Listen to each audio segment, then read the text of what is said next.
عارف رومی رحمۃ اللہ علیہ فرماتے ایک بادشاہ بڑا کنجوس تھا، مالدار تھا پر سخاوت کرنا نہیں آتی تھی، بڑا سخت کنجوس تھا۔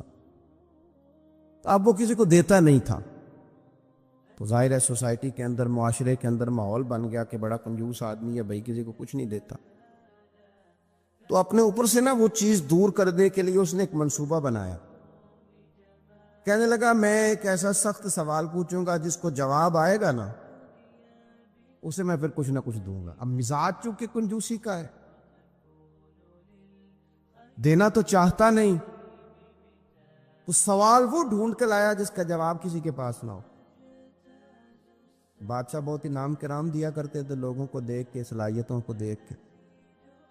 ایک آدمی بڑا حاضر جواب تھا، تو وہ بادشاہ کے سامنے آیا تو کہنے لگا میں سخاوت کرنا چاہتا ہوں پر مجھے کوئی ملتا نہیں جس پر سخاوت کروں، میرے کو سوال کا جواب دے تو میں سخاوت کروں نا۔ کہ جناب آپ سوال کیجئے۔ کہنے لگا میرے ہاتھ کی ہتھیلی پہ بال کیوں نہیں ہے؟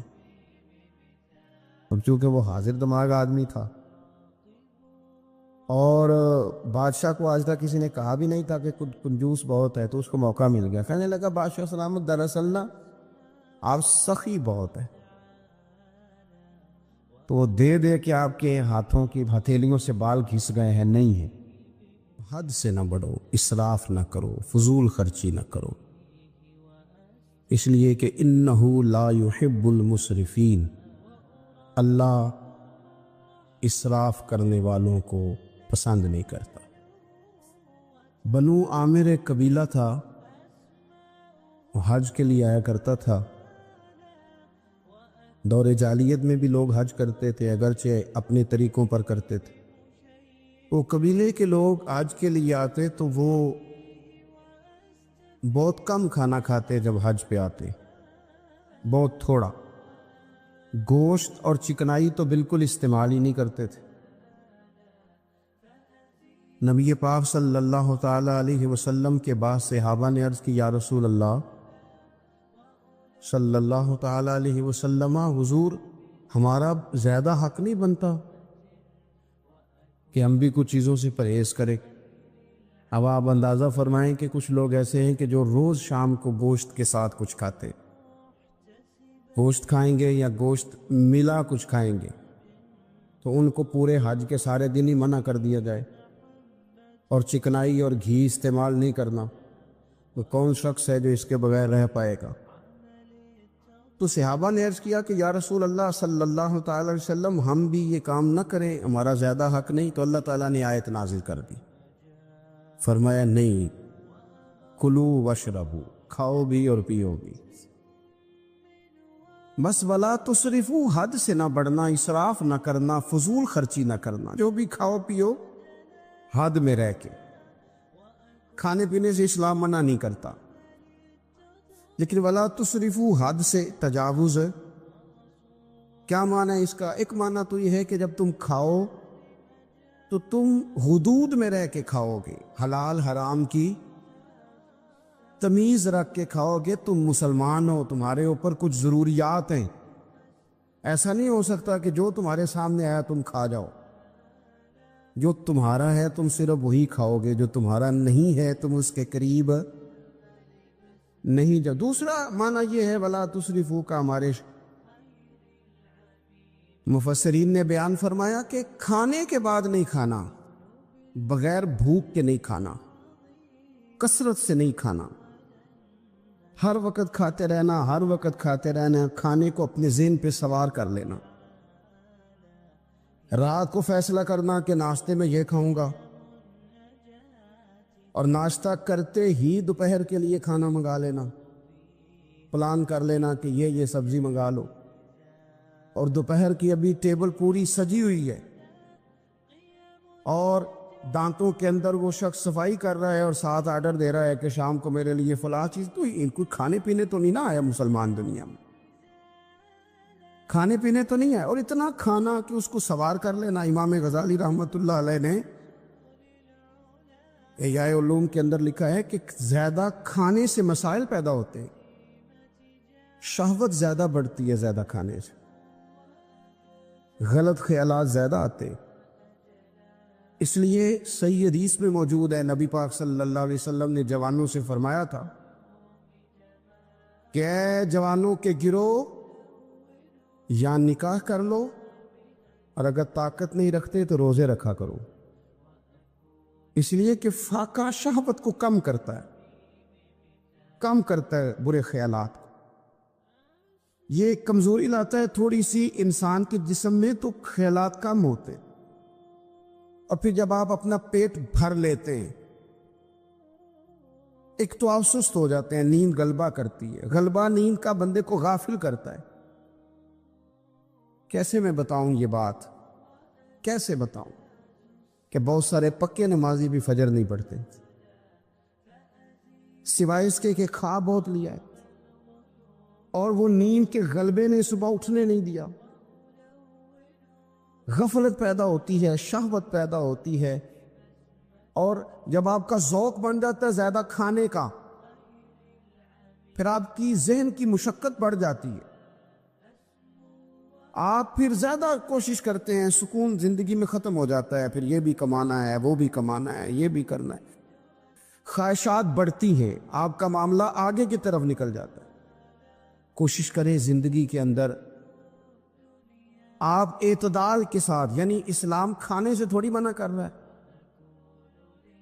کھانے سے منع نہیں کیا جا رہا آپ کو حد سے بڑھنے سے، اعتدال میں رہ کے آپ یہ کام کریں، اعتدال میں رہ کے آپ کچھ چیزوں سے بچیں، معتدل رکھیں اپنے آپ کو۔ عزیز دوست، اعتدال ویسے بھی زندگی میں وہ بندہ تنگ نہیں ہوتا جو اعتدال کے ساتھ چلتا ہے، یہ درمیانی چال چلے وہ پریشان ہے، بہت زیادہ کھانا کھانے کا رواج آ گیا ہے، اور پھر یہ کہ کچھ چیزیں بطور فیشن کے بھی، یعنی لوگ کہتے ہیں برگر کا اور پیزے کا رواج بہت زیادہ ہے، میرا ذاتی اس میں رائے یہ ہے کہ بہت سارے لوگ ہیں جو پیزے برگر کو آج بھی پسند نہیں کرتے، لیکن مصیبت یہ ہے کہ یہ کھانا فیشن ہے، کہ نہیں کھائیں گے تو لوگ ہمیں امیر کیسے کہیں گے، نہیں کھائیں گے تو لوگ پڑھا لکھا کیسے کہیں گے، جدید دنیا کا بندہ کیسے مانیں گے اگر نہیں کھائیں گے۔ نہ کریں ایسا، سادی غذا کھائیں اور بہت زیادہ کھانا کھانے سے اپنے آپ کو بچائیں۔ نبی پاک صلی اللہ تعالی علیہ وسلم خزانوں کے مالک ہیں، خزانوں کے، لیکن حضور نے نا فقر اختیار کیا، تھوڑا کھایا۔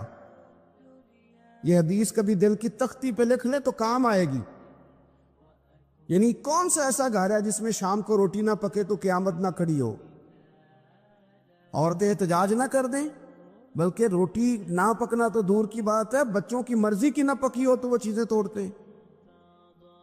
لیکن قربان جائیں، ادھر دیکھو نا، کچھ ہمارے اوپر ہمارے دین کی بھی تو ذمہ داریاں ہیں نا، ہم نبی پاک سے محبت کرنے والے ہیں، کچھ سرور کائنات کی غلامی کے بھی تو قرض ہے نا ہمارے ذمہ۔ میرے نبی پاک صلی اللہ علیہ وسلم کی پیاری زوجہ ام المومنین عائشہ صدیقہ رضی اللہ تعالیٰ عنہ فرماتی ہیں، مدینہ شریف آنے سے لے کر حضور کے وصال ظاہری تک کبھی ایسا نہیں ہوا کہ ہم نے 3 دن تک مسلسل پیٹ بھر کے گندم کی روٹی کھائی ہو، 10 سالوں میں کبھی ایسا۔ یہ بھی تو دین ہے نا، یہ بھی تو بھائی دین ہے، کہ صرف نعرے لگانا ہی دین ہے، کہ صرف وہ یہ کہنا ہی دین ہے کہ جناب میٹھا کھا لو، کھانے کے درمیان سنت ہے، مسواک کر لو سنت ہے۔ یہ بھی تو سنت ہے کہ مسلسل 3 دن تک حضور نے پیٹ بھر کے کھانا نہیں کھایا۔ کوئی مجبور ہے اس کے لیے؟ حضور مجبور ہے نبی پاک صلی اللہ علیہ وسلم اس کے لیے؟ یہ حضور کی چاہت ہے، تھوڑا کھانا کھایا جائے، کم پہ گزارا کیا جائے، اور سادہ غذا کو استعمال کیا جائے۔ کوئی کام نہیں کر پاتے ہمارے بچے، روٹی کھاتے ہیں مرضی کی، ثقیل غذا کھاتے ہیں جو ہضم مشکل سے ہوتی ہے، اور پھر کھاتے ہی فوراً موبائل لے کے وہ لیٹ جاتے ہیں، تو وجود کے اندر وہ صلاحیت ہی نہیں ہے کہ آگے بڑھ کے کوئی کام کر سکے۔ میرے نبی پاک علیہ السلام نے فرمایا کہ ہر چیز کی زکوٰۃ ہوتی ہے، ابن ماجہ میں یہ حدیث آپ کو ملے گی، ہر چیز کی زکوٰۃ ہوتی ہے۔ زکوٰۃ کا معنی پاک کرنے والی چیز. جب آپ زکوٰۃ دیتے ہیں تو زکوٰۃ آپ کے مال کو پاک کر دیتی ہے. فرمایا ہر چیز کی کوئی زکوٰۃ ہوتی ہے، اور فرمایا یہ جو تمہارا جسم ہے نا، اس کی زکوٰۃ روزہ ہے. روزہ اس کی زکوٰۃ ہے. گویا جب تم روزہ رکھتے ہو، حدیث ہمیں بتاتی ہے کہ پھر ہم اپنے آپ کو پاک کر لیتے ہیں. یہ بھوک وجود کو پاک کرتی ہے. آپ کے ذہن کو، یہ جس بندے میں بڑی صلاحیت ہے نا کام کرنے کی، وہ روٹی بہت زیادہ کھاتا ہے تو پردہ پڑ جاتا ہے، کر ہی نہیں پاتے کچھ. اور کھانے کے معاملے میں دیکھتا ہوں کہ شدت. میرا خیال ہے کہ شادی کے ولیمے میں جو گوشت پکتا ہے اس کے علاوہ بھی تو گوشت ہمیں ملتا ہی ہے نا. لیکن بعض لوگوں کو دیکھا جاتا ہے کہ وہ اتنا سالن ڈال لیتے ہیں کہ شاید ان کا خیال ہوتا ہے کہ آخری روٹی ہے، راج کے کھا لے، اس کے بعد شاید چھٹی ہے تیری. یہ آپ کیا کر رہے ہیں؟ اتنا کھا سکتے ہیں آپ؟ اتنا آپ نے ڈال لیا ہے. اور پھر سنجیدہ قسم کے لوگ ہیں، سیانے لوگ، تو وہ کھانے پہ اس طرح مطلب اٹھ کے بھاگنا. بھائی جو چیز نصیب میں ہوتی ہے وہ تو چل کے بھی آ جاتی ہے، وہ تو اسباب اللہ بنا دیتا ہے. لیکن اپنی طبیعت کا ماحول یہ بنا لینا کہ کھانا ہی کھانا ہے، اور کھانے کے معاملے میں شکایتیں کرنا کہ مجھے جناب دیکھو فلاں آدمی کے میں گھر گیا تھا تو بوٹیاں کس طرح کی دے گیا. کئی دفعہ تھوڑی سی نا بات سن کے تو بندے کا قد دیکھ کے شرم آتی ہے کہ کتنا تو بڑا آدمی ہے اور تو نے کتنی چھوٹی بات کر دی ہے، تو کیا عجیب بات کر رہا ہے. تو نبی پاک صلی اللہ تعالی علیہ وسلم اعتدال کے ساتھ کھانا کھاتے، فقر کو پسند کرتے. میرے نبی کریم صلی اللہ تعالی علیہ وسلم نے کم کھانا کھانا مومن کی علامت قرار دیا. حضور صلی اللہ تعالی علیہ وسلم فرماتے مومن ایک آنت سے کھاتا ہے، ایک آنت سے مومن کھاتا ہے، اور کافر اور منافق 7 آنتوں سے کھاتا ہے. 6 گنا زیادہ روٹی کھاتا ہے کافر اور منافق مومن سے، 7 آنتوں کے ساتھ کھاتا ہے. ہمارے ہاں تو اللہ کے فضل سے نا اب کھانا کھانے کی اور کھانا کھلانے کی دوڑ لگی ہوئی ہے. یعنی عجیب فلسفہ ہے لوگوں کا کہ 4-5 نوجوان ہیں تو کہتے ہیں آج دعوت تیری طرف ہے اور کل دعوت میری طرف، اور پرسوں اس کی جانب ہے اور ترسوں اس کی جانب ہے. اور لوگ اس قدر زیادہ یہ دعوت کا شوق رکھتے ہیں، اتنا زیادہ. مثلا میرے ساتھ لوگ بڑا پیار کرتے ہیں لیکن صرف دعوت دیتے ہیں کھانے کی. تو میں کہتا ہوں آپ دعوت دینے کی بجائے ہماری دعوت قبول کیوں نہیں کرتے؟ ہم آپ کو دین کی دعوت دے رہے ہیں، وہ والی قبول کریں نا. روٹی کھا لیں جی، آ گئے کھانا کھا لیں. تو میں کہتا ہوں اور بھی کم ہے زمانے میں لنگر کے سوا، روٹی کے علاوہ بھی بڑے کام ہیں جو کرنے والے ہیں. تو آپ اعتدال کے ساتھ کھانا کھائیں، ضرور کھائیں. جو نعمتیں آپ کے پاس ہیں ان سے آپ لطف ضرور حاصل کریں، لیکن اعتدال کے ساتھ. اور پھر آپ کو پتہ ہے جب آپ بے تحاشا کھانا کھاتے ہیں نا، اس کا نقصان یہ ہوتا ہے کہ پھر انسان، میں نے دیکھا ہے جب بندے مالدار ہو جاتے ہیں نا یا سہولیات ان کو مل جاتی ہیں تو انہیں غریبوں کا دکھ ختم ہو جاتا ہے. اکثر امیر آدمی کے دوست بھی امیر ہوتے ہیں، پھر وہ کہتے ہیں کہاں غربت ہے پیر صاحب؟ کس نے کہا آپ کو؟ کس نے کہا آپ کو کہ لوگوں کو کپڑا نہیں ملتا؟ سارے لوگ ٹھیک ہیں. کیوں بلا؟ اس لیے کہ وہ امیر تھا تو اب دوستی بھی امیروں کے ساتھ ہو گئی. پھر نہ کچے مکان نظر آنے بند ہو جاتے، پھر چوک میں دیہڑی کے لیے کھڑے مزدور نظر آنے بند ہو جاتے ہیں. پھر ہسپتال میں کبھی جاؤ نا، میں نے یہ نظام دیکھا ہے. ایسے نوجوان بھی ہیں جو میڈیکل سٹور والے سے کہہ رہے ہوتے ہیں کہ شناختی کارڈ رکھ لے، اماں کے لیے مجھے گولیاں جلدی دے دے، میرا بھائی آتا ہے تو تجھے پیسے دیتا ہے. یہ لوگ بھول جاتے ہیں نا، اس لیے کہ ہم تو اب چیزیں جو ہیں وہ ہوم ڈیلیوری پہ لے رہے ہیں، پیسہ ہی بڑا ہے. ہمیں کب یاد رہے گا کہ کوئی بھوکا ہے؟ ہمیں کب یاد رہے گا؟ لیکن یہ تب ہے جب آپ کبھی بھوکا رہنا سیکھے، آپ کی طبیعت میں ہو. میرے رسول پاک علیہ السلام نے فقر اختیار کیا تاکہ پتہ چلے غریب کی بھوک کی تکلیف کیا. دیکھو اگر تمہارے ماں باپ تم پر ظلم بھی کریں تو تم نے پھر بھی نیکی کرنی ہے. تمہارے رویے سے خیر ہی پھوٹنی چاہیے، تمہارے لب و لہجے سے ان کے لیے ہمیشہ خوبصورت رائے کا اظہار ہی ہونا چاہیے، تمہارے بازو ان کے لیے ہمیشہ کھلے رہنے چاہیے، اور تمہیں ان کے معاملے میں ہمیشہ اپنے رب کو جواب دینے کا تصور قائم رکھنا چاہیے، تمہارے اندر کہیں کمزوری نہ آئے۔ میں بڑی دیر سے اپنے دوستوں کی توجہ اس بات کی طرف مبذول کرا رہا ہوں کہ انسان کے ساتھ ہی ساری چیزیں رہتی ہیں، بیماریاں بھی، پریشانیاں بھی، کاروبار کا اتار چڑھاؤ بھی، انسان کے ساتھ دوستوں کی کبھی وفاداری، کبھی بے وفائی، کبھی بچوں کے مسائل، کبھی دیگر رشتہ داروں کے مسائل۔ اسے حکم یہ دیا گیا ہے، اسے سمجھایا یہ گیا ہے کہ وہ کسی ایک چیز میں الجھ کر باقی چیزوں کو بھولنا نہ شروع کر دے، کسی ایک پریشانی، ایک آزمائش کی وجہ سے اپنی زندگی کے سارے معاملات کو داؤ پہ لگانا نہ شروع کر دے، بلکہ وہ اپنے دل کو، اپنے سینے کو، اپنی طبیعت کو کشادہ رکھے۔ یہی معاملہ ماں باپ کے تعلق سے ہوتا ہے۔ ہم نہ ذرا دیگر کاموں میں بعض اوقات اس طرح کو الجھتے ہیں کہ اپنی اس اہم ذمہ داری سے ہم نظریں ہٹا لیتے ہیں۔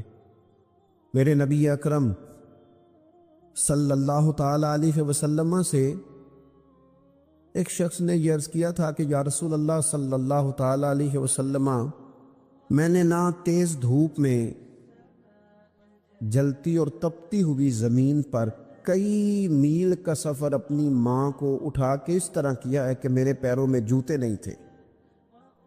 اس پوری بات کو پھر سے آپ سمجھے بھلا میں نے کیا کہا؟ یعنی گرم زمین پر گرمیوں میں چلنا ایک انتہائی مشکل کام ہے، اور پھر گرمی اگر عرب شریف کی ہو اور صحرائی علاقہ ہو، اور پھر آپ نے ایک شخص کو بھی کندھوں پر اٹھایا ہوا ہو۔ یا رسول اللہ صلی اللہ تعالی علیہ وسلم، گرم موسم میں گرم ریت پر ننگے پاؤں ماں کو اٹھا کر میں نے میلوں کا سفر کیا ہے۔ خدا را میری بات کو تقریر نہ سمجھنا، یہ ایک غلام نے اپنے نبی سے سوال کیا ہے۔ اس سوال کی لذت کو محسوس کریں اور پھر جواب کا حسن ملاحظہ کریں۔ عرض کی حضور، بڑا میں نے سنا ہے کہ ماں باپ کی خدمت کا حق ادا کرنا چاہیے، تو وہ میں کوئی حق ادا کر سکا ہوں، کوئی خدمت کر سکا ہوں؟ اس نے کہا میں نے میلوں ننگے پاؤں تپتی زمین پر صحرا میں سفر کیا ہے۔ تو محبوب کریم نے بھی اسے سبق یاد کرایا۔ اس نے اپنی طرف سے خدمت بتائی تھی تو حضور نے ماں کی شفقت بتائی، فرمایا جب تو پیدا ہوا تھا تو تیری ماں کو درد کے جھٹکے آئے تھے، وہ جو جھٹکے آئے تھے نا، ان جھٹکوں میں سے اب یہ ایک جھٹکے کا بھی تو حق ادا نہیں کر سکا۔ وہ جو درد کے جھٹکے تھے، وہ جو تکلیف تھی، کتنی مائیں دوران زچ کی دنیا سے چلی جاتی ہیں۔ وہ بیٹا پیدا کر گئی، خود رخصت ہو گئی، وہ جان پر کھیل گئی، لیکن اسے زندگی دنیا میں چھوڑ گئی۔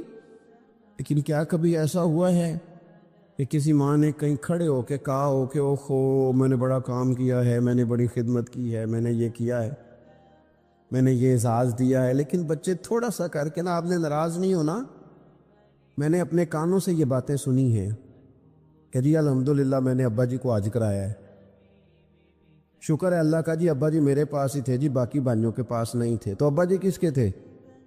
پڑوسی نے حج کرانا تھا، آپ کے پاس تھے نا، تو آپ کے والد ہی تھے نا۔ آپ نے یہ 20 مرتبہ بتایا ہے کہ والد کی میں خدمت کرتا ہوں، میرے پاس رہتا، یہ بھی بتاؤ کہ ابا نے مجھے حصہ کتنا دیا ہے۔ ساتھ یہ بھی بیان کرو کہ صرف ابا ہی میرے پاس نہیں رہتا، میں نے بھی ساری زندگی باپ کے پاس ہی گزاری ہے۔ اس نے بھی کبھی کہا تھا چاروں میرے پاس ہوتے ہیں، پانچوں میں نے رکھے ہوئے ہیں۔ کیا مذاق ہے، کتنی چھوٹی سوچ ہے۔ اپنے والدین کے ساتھ بڑا رویہ عمدہ کیا جائے، کبھی نہ الجھنا۔ خبردار، ایک مقام پر ماں باپ کی نافرمانی کی جا سکتی ہے، وہ کب؟ جب وہ آپ کو دین کے مخالف چلنے کا کہیں، جب رب و رسول کی مخالفت کا معاذ اللہ کہیں، اور مسلمان والدین یہ کبھی کہہ سکتے نہیں۔ باقی ہر کام میں ان کی فرما برداری ہے، ان کی خدمت ہے، ہر جائز کام میں ان کی بات کو تسلیم کرنا ہے، بلکہ حضرت اسماء بنت ابی بکر صدیق، حضرت صدیق اکبر رضی اللہ تعالی عنہ کی صاحبزادی ہیں، انہوں نے ایک دفعہ نبی پاک علیہ السلام کی خدمت میں ایک سوال بھیجا تھا، عرض کی یا رسول اللہ صلی اللہ تعالی علیہ وسلم، ماں مشرکہ ہے، اللہ رسول کو نہیں مانتی، معاذ اللہ، ماں مشرکہ ہے، تو حضور وہ مجھ سے ملنا چاہتی ہے، کیا میں اس سے حسن سلوک کر سکتی ہوں؟ نبی کریم نے فرمایا تیری تو ماں ہے نا، چل تو اچھا سلوک ہی کر، تو اپنا رویہ اس کے ساتھ ٹھیک رکھ، کیونکہ تیری والدہ ہے۔ میں آج حقوق والدین پر تقریر نہیں کرنے جا رہا، بس ایسے ہی مجھے خیال آیا۔ میں ایک دوست نے ایک سوال پوچھا ہے، مجھے اچھا لگا ان کا بات پوچھنا۔ انہوں نے یہ پوچھا ہے کہ اگر کسی شخص کے والدین دنیا سے چلے جائیں اور جانے کے بعد اسے احساس ہو کہ مجھ سے بڑی غلطیاں ہو گئیں، اسے احساس ہو کہ بڑی کوتاہیاں ہو گئیں، بڑی جگہوں پہ میں بھول گیا، بہت سارے لوگوں کو پچھتاوا ہوتا ہے کہ یار بڑی چیزیں تھیں جو ہم کر سکتے تھے پر ہم سے نہیں ہو سکیں۔ انہوں نے پوچھا جی کوئی اب بھی کوئی اس کا حل ہے؟ تو میں نے کہا ہے نا، ہم رسول رحمت کے ماننے والے ہیں صلی اللہ تعالی علیہ وسلم۔ نبی پاک صلی اللہ تعالی علیہ وسلم نے ارشاد فرمایا، الترغیب الترہیب میں حدیث موجود ہے، حضرت انس بن مالک رضی اللہ تعالیٰ عنہ حدیث کے راوی ہے، اللہ کے پیارے حبیب علیہ الصلوۃ والسلام نے فرمایا جس بندے کے والدین یا دونوں میں سے کوئی ایک انتقال کر جائے اور وہ معاذ اللہ ان کا نافرمان ہو، تو فرمایا پھر ان کے لیے دعا کرتا رہے، استغفار کرتا رہے، کرتا رہے، کرتا رہے، کرتا رہے، امید ہے اللہ اسے نیکوکاروں میں لکھ دے گا، وہ فرما برداروں میں آ جائے گا۔ شرط یہ ہے کہ وہ ان کے لیے استغفار کرے، دعائے مغفرت کرے، اب ان کے لیے وہ اب ہی شروع کر دے ان کو یاد کرنا، اب ہی اس مقام پر آ جائے، ابھی کچھ سوچ لے، تو اللہ تعالیٰ کی بارگاہ سے کرم کی امید ہے کہ اللہ اس نے جو زندگی میں اس سے غلطیاں ہو گئی، رب اس کی ان غلطیوں کو معاف کر دے گا۔ روز استغفار کرے۔ ایک دوست نے مجھ سے ایک دفعہ پوچھا تھا کہ حضرت صاحب والدین چلے گئے ہیں، ان کے لیے کیا کروں؟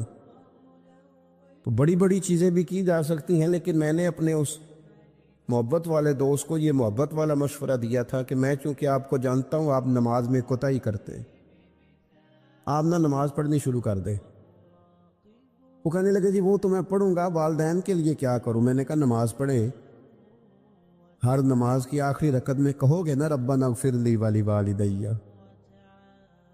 کہو گے نا ہر نماز میں، تو کتنا بڑا اجر ملے گا آپ کے والدین کو۔